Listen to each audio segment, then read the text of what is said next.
Nnamdi Kanu is right. Joe Igbokwe cried for help as he faced kidnap. All right, my people, this is so sweet and very pleasing to hear. Make una come hear, my people. Joe Igbokwe, the APC chieftain in Lagos, finally has faced kidnap. Now, his eyes is open. You all know Joe Igbokwe now. This APC chieftain that keep saying trash about Ndigbo and saying that yes, how can Ndigbo decide to leave their property in Lagos and return back to the southeast? This APC chieftain that always criticize Ndigbo and supporting the APC party and also the Yoruba people. This same man that criticized Nnamdi Kanu and called Nnamdi Kanu all sorts of names. Now he is the one begging after he faced a terrible kidnap. Una no go believe. Make a una enter the video, make una hear am. Bam as the matter take happen. Spare me a little of your time as I drop this very news behind for you. I see the odds. Wanna hear this one?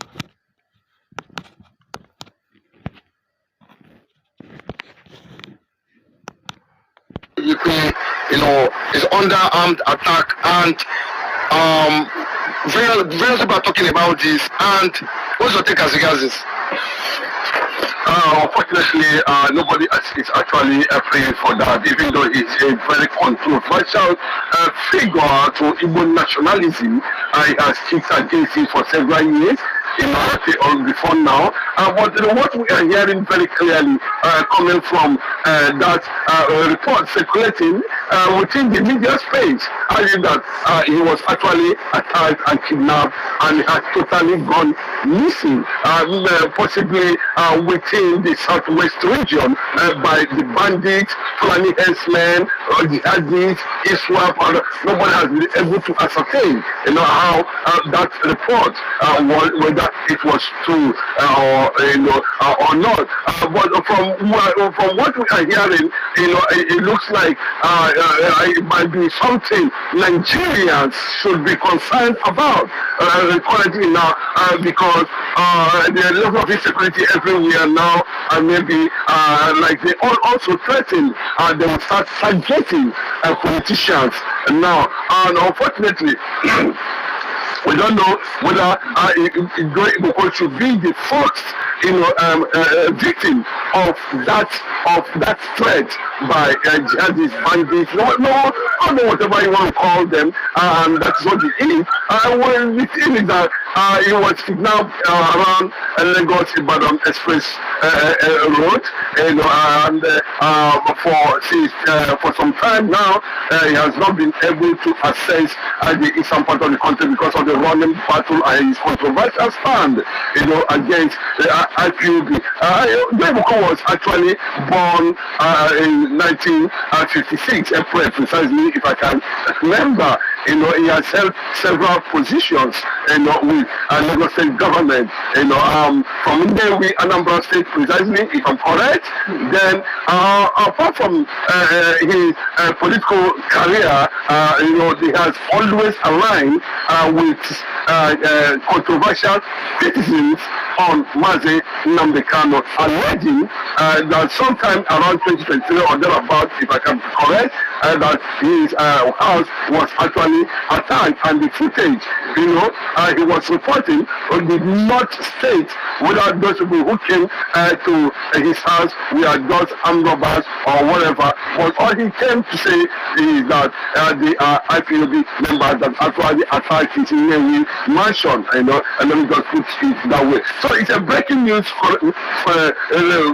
now that Joe Igbokwe, an APC chieftain, and of course a deep sympathizer of Bola Ahmed Tinubu's APC-led government, has actually gone missing. And before then, he celebrated, he called God of heaven and earth, and thanked Jehovah the God of Israel, for sentencing Nnamdi Kanu to jail, life imprisonment, to James Omotosho.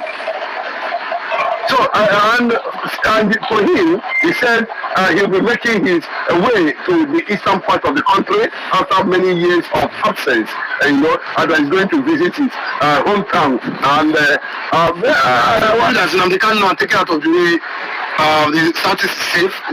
I don't know how they connect the insecurity, that is going on in the southeast. After it was being declared, his whole political party under Buhari, deployed repentant Boko Haram to the southeast, and they are the people who are running on these security challenges with the one that was claimed by Asarabeko. But Joe Igbokwe would dare not mention those things. All he knows is that, whatever that is happening there, those unknown government are all IPOB members or ESN or whatever he might likely going to call them, just to sabotage. I don't understand why it's like that. Maybe possibly he was trying to serve his masters, and to an extent, he has not been able to come out and prove it completely that most of the things that are happening in the south, he aligned with the APC government attacking every interest that has to do with Igbo nationalism, totally against the Biafran struggle, completely against, and we have not seen him go against or mention the issues where we are seeing various ethnic nationalities, including in Lagos, where threats were directly made to Igbos. Though Igbokwe has always gone off completely, but when it comes to the issue of Nnamdi Kanu, and Biafra and IPOB, he forgot that he is an IPOB by birth and not even an IPOB member. Every Biafran is an IPOB by birth. So he has constantly, distanced himself from that sorrow. But back to what the news that actually break out, it's possibly that the man was actually making his way to Nnamdi, as he claimed a few days ago after Nnamdi Kanu was finally sentenced, and he's claimed and celebrated that now peace has returned to Nigeria, and it is so time for me, to just enjoy the atmosphere, or possibly then this news actually now break out, and we don't know how true, but we keep you posted on this. But we needed to break the news on this platform. Man who celebrated Nnamdi Kanu's life imprisonment, Joe Igbokwe, is kidnapped.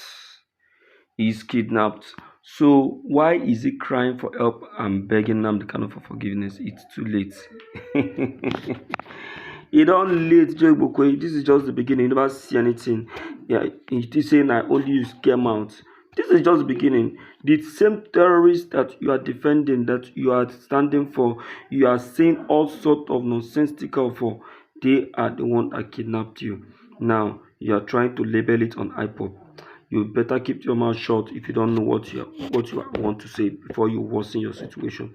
You see, this is what we are talking about. You see, it's like these terrorists, they are not diversifying. If you check it very well, you will see that they always go after those who are vindicating them, who are defending them. They are the one they are going after, and that is very good. I remember that very time they said that it is time to go after those in Aso Rock. Yes, they are the one who want to go after, and of a truth, they started going after those in Aso Rock. What can be more interesting than this? My people, let me share this video, make it go viral. Make everybody see the evil of these people. Enough is enough, my people. I beg, make una help me share this video. Make everybody see the loophole and shame of Joe Igbokwe. Thank you.